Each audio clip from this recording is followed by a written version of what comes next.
আউযু বিল্লাহি মিনাশ শাইতানির রাজিম। বিসমিল্লাহির রহমানির রহিম। সূরা বাকারার 227 নং আয়াত।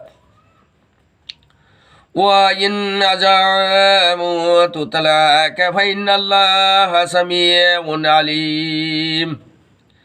আর যদি তারা তালাক দেওয়ার বিচ্ছেদ করতে সংকল্প করে তবে আল্লাহ সর্বশ্রোতা সর্বজ্ঞ। والمطلقات يتربصن بأنفسهن ثلاثة قروء ولا يحل لهن أن يكتمن ما خلق الله في أرحامهن إن كنا يؤمن بالله واليوم الآخر وبعولاتهن أحقاق بربهن في ذلك إن أرادوا إصلاحا ولهن مثل الذي عليهن بالمعروف وللرجال عليهن درجات والله عزيز حكيم।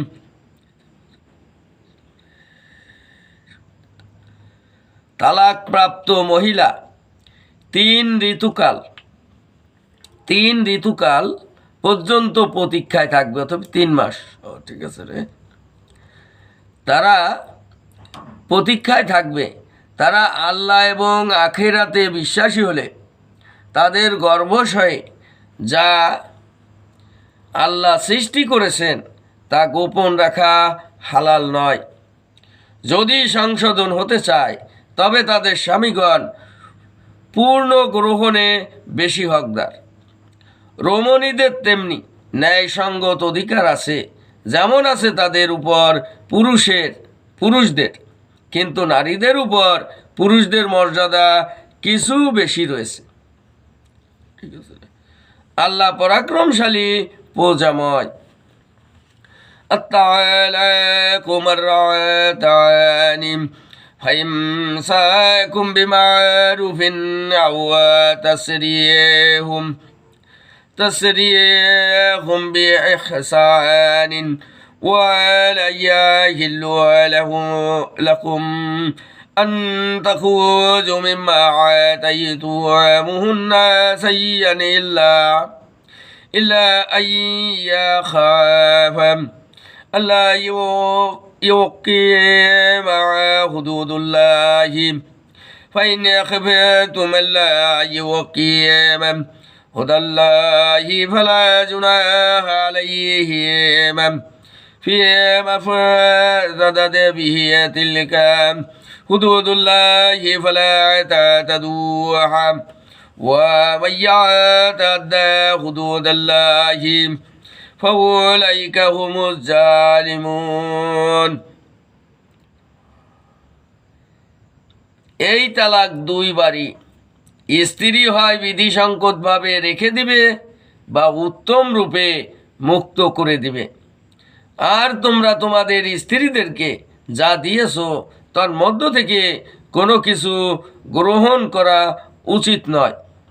হ্যাঁ, যদি তাদের উভয়ের আশঙ্কা হয় যে তারা আল্লাহ সীমারেখা রক্ষা করে চলতে পারবে না, তবে স্ত্রীর কোনো কিছুর বিনিময় নিষ্কৃতি পেতে চাইলে তাতে কারও কোনো অপরাধ নেই। এসব আল্লাহর পরিসীমা, তোমরা উহা লঙ্ঘন করো না। যারা আল্লাহ সীমারেখা লঙ্ঘন করে তারাই জালিম।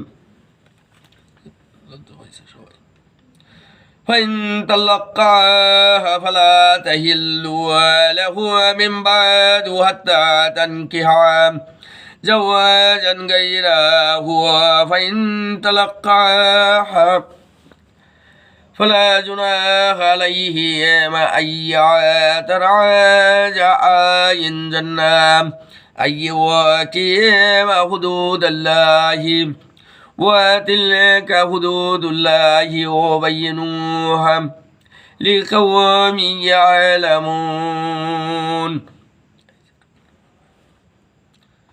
অতঃপর সে যদি তাকে তালাক দেয় তবে অন্য স্বামীর সাথে পরিণয় না হওয়া পর্যন্ত সে তার জন্য বৈধ হবে না। অতএব যদি স্বামীতে তালাক দেয় অন্য আরেকজনের সঙ্গে বিবাহ না দেওয়া পর্যন্ত সে বৈধ হবে না। ঠিক আছে রে তালি।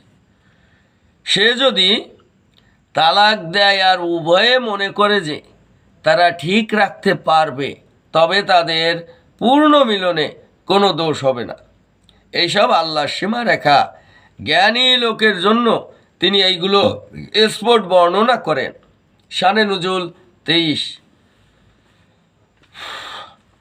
ঠান্ডা লেগে গেছে, কুয়াশার মধ্যে দিয়ে কাজ করছি তো, 5টা থেকে রাত 9টা পর্যন্ত।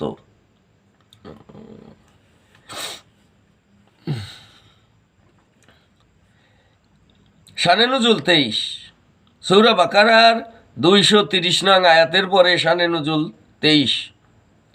ইমাম কুরতুবী ও সুয়ুতি বলেন, জাহেলি যুগে আরবের লোকেরা তাদের স্ত্রীদের অসংখ্যবার তালাক দিত এবং এই রীতি ইসলামের প্রাথমিক যুগেও বিদ্যমান ছিল। স্বামী বারবার তালাক দিয়ে ইদ্যত শেষ হওয়ার কিছু আগেই আবার স্ত্রীকে প্রত্যাহার করত। এর ফলে নিরীহ মহিলারা না তাদের স্বামীর সঙ্গ লাভ করত, না তালাক দ্বারা মুক্ত হতে পারত, আর না অন্য কাউকে বিয়ে করতে পারত। একদিন এক মহিলা হযরত আয়েশা রাদিয়াল্লাহু আনহার কাছে এইরকম একটি সমস্যা নিয়ে আসেন যে তার স্বামী তাকে বারবার তালাক দেয় এবং বারবার তা ফিরিয়ে নেয়। এতে সে বড়ই বিরক্ত হয়ে এবং কষ্ট পাচ্ছে। হযরত আয়েশা রাদিয়াল্লাহু আনহু এই সমস্যার কথা রাসূল সাল্লাল্লাহু আলাইহি সাল্লামের কাছে বর্ণনা করেন। তখন তালাকের বিধান সম্বলিত এই আয়াতটি নাজিল হয়।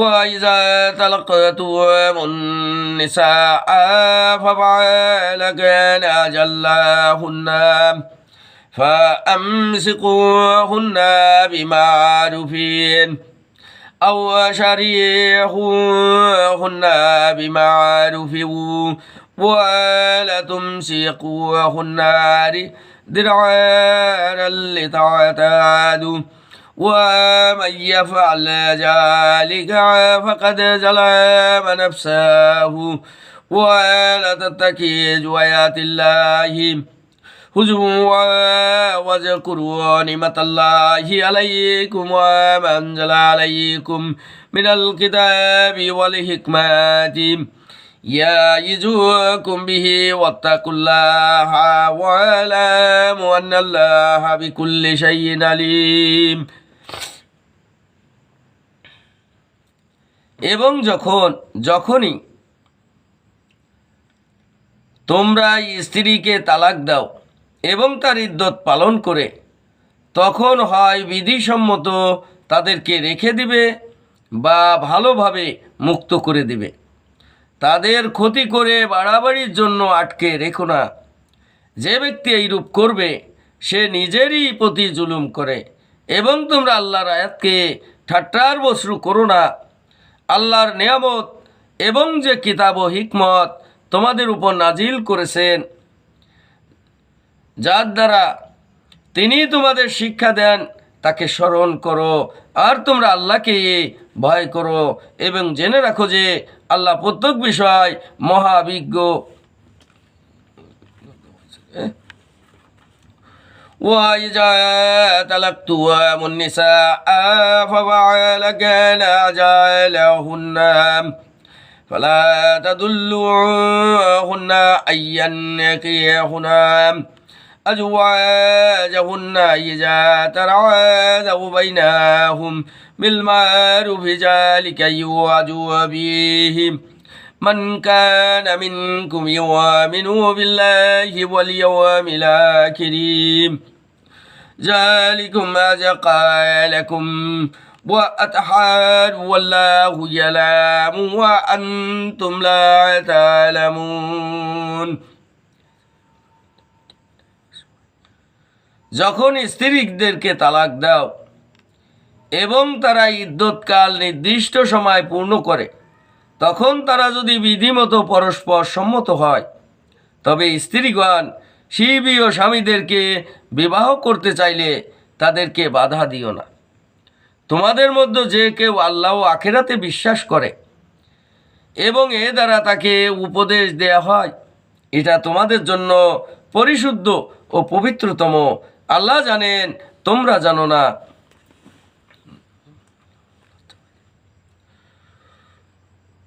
والوالدات يولدن أولادهن حولين كاملين لمن أراد أن يتم الرضاعة وعلى المولود له رزقهن وكسوتهن بالمعروف لا تكلف نفس إلا وسعها أحالة تضرع والدعاة بوالديه والمولود له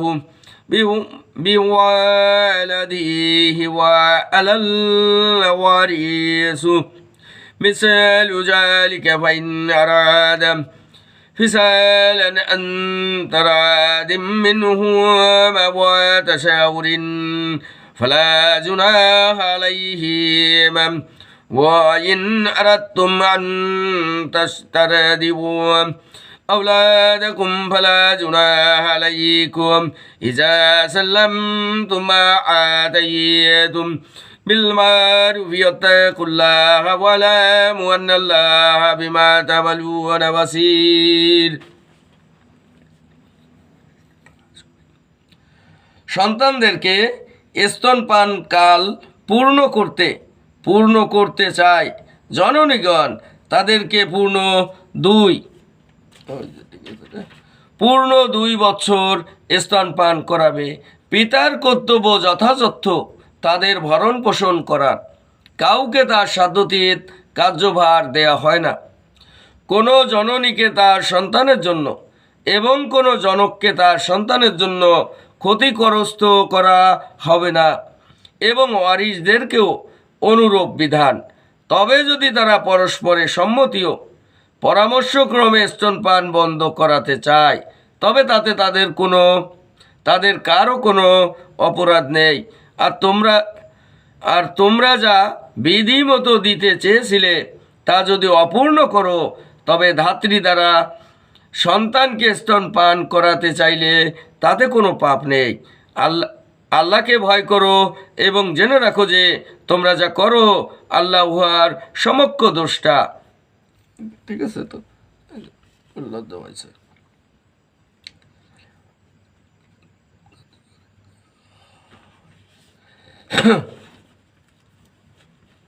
শানে নজুল 24। ঠিক আছে। প্রখ্যাত মুফাসসির ইবনে কাসির রাহমাতুল্লাহি আলাইহি ও ইবনে আবি হাতেম হযরত আবু দাররা এবং হাসান বসরি রাদিয়াল্লাহু আনহু থেকে বর্ণনা করেন, ইসলামের প্রাথমিক যুগে লোকেরা স্ত্রীদের তালাক দিত, দাস দাসীদের আজাদ করত, আর বলতো যে আমি হাসি তামাশার জন্য এরকম করছি। এমন করার উদ্দেশ্য ছিল স্ত্রীকে খোলা করতে বাধ্য করা। তখন এই আয়াত নাজিল হয় এবং নির্দেশ দেওয়া হয় যে স্ত্রীকে রাখলে তাকে কষ্ট দিতে পারবে না, আর তালাক দিলে বিধি অনুযায়ী এমনভাবে তালাক দিবে যাতে সে